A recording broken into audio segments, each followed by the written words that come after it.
Friends, இன்னைக்கு சூப்பரான ஒரு கூனி பொடி எப்படி க்ளீன் பண்ணலான்னு தான் பார்க்க போறோம். வாங்க பார்க்கலாம். கூனி பொடிங்கிறது இறால் மீன் இருக்குல்ல, அதுல சின்னதுதான். பாருங்க, இப்படிதான் இருக்கும்.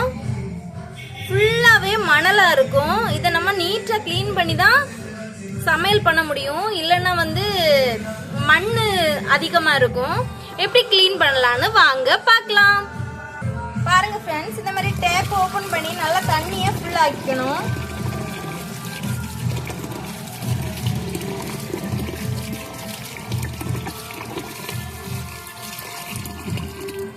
ஒரு 5 நிமிஷம் அப்படியே இருக்கட்டும். அப்பதான் இந்த மணல் எல்லாம் கீழே படியும்.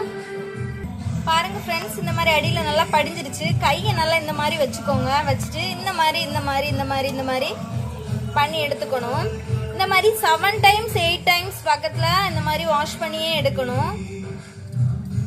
பாருங்க, இந்த மாதிரி கையில இந்த மாதிரி அரிச்சு எடுத்துக்கணும். அப்பதான் இந்த மணல் எல்லாம் அடியில படியும். பாருங்க ஃப்ரெண்ட்ஸ், ஃபர்ஸ்ட் டைம் கழுவுன உடனே எவ்வளவு மண்ணு வந்திருக்கு, மணல் எவ்வளவு வந்திருக்கு பாருங்க. இது ஃபர்ஸ்ட் டைம் கழுவுனப்போ இருக்கிற டச்சர். இனி ஒரு 5 டைம்ஸ் கூட நல்லா வாஷ் பண்ணி எடுத்துக்கணும். பாருங்க ஃப்ரெண்ட்ஸ், இப்போ நம்ம செகண்ட் டைம் வாஷ் பண்ண போறோம்.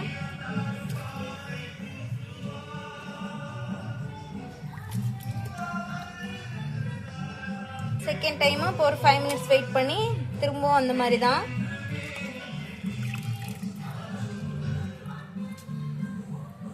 இந்த மாதிரி மெதுவா எடுத்துக்கணும்.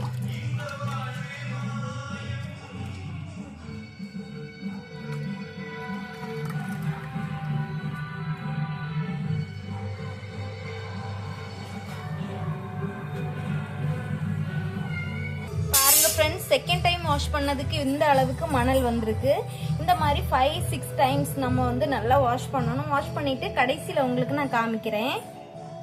ஃப்ரெண்ட்ஸ், இந்த அளவுக்கு நம்ம நல்லா மணல் போகிற அளவுக்கு நல்லா வாஷ் பண்ணி எடுத்துட்டோம். இது கடைசியாக நம்ம இந்த மாதிரி எடுத்துக்கலாம். ஒரு 6 டைம் பக்கத்தில் நல்லா நம்ம வாஷ் பண்ணி எடுக்கும்போது அந்த மணல் போகிற மாதிரி வாஷ் பண்ணி எடுக்கணும். ஏன்னா மணல் நம்ம சமையல் பண்ணும்போது வாயில் பட்டுச்சுன்னா ரொம்ப மண்ணு மின்னுற சவுண்டு கேட்கும்.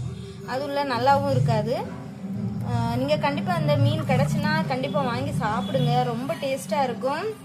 நிறைய பேருக்கு இது தெரியறதில்ல. இது கூனி மீன், அப்புறம் இறாலோட சின்ன குட்டி சின்னதாக தான் சொல்லுவாங்க.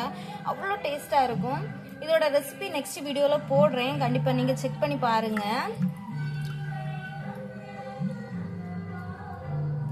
பாருங்க ஃப்ரெண்ட்ஸ், இந்த மாதிரி சூப்பரா வாஷ் பண்ணி நம்ம எடுத்துருக்கோம். பாருங்க, முதல்ல எப்படி இருக்குன்னு பாருங்க. சூப்பரா மணல் எல்லாம் போய் நீட்டா இருக்கு. பாத்தீங்களா? இந்த மாதிரி தான் நம்ம வாஷ் பண்ணி எடுக்கணும். இதோட ரெசிபி நெக்ஸ்ட் வீடியோல போடுறேன். ஓகே ஃப்ரெண்ட்ஸ், உங்களுக்கு இந்த வீடியோ பிடிச்சிருந்தா லைக் பண்ணுங்க, ஷேர் பண்ணுங்க, கமெண்ட் பண்ணுங்க. என்னோட சேனலை சப்ஸ்கிரைப் பண்ணுங்க ஃப்ரெண்ட்ஸ். பாய்.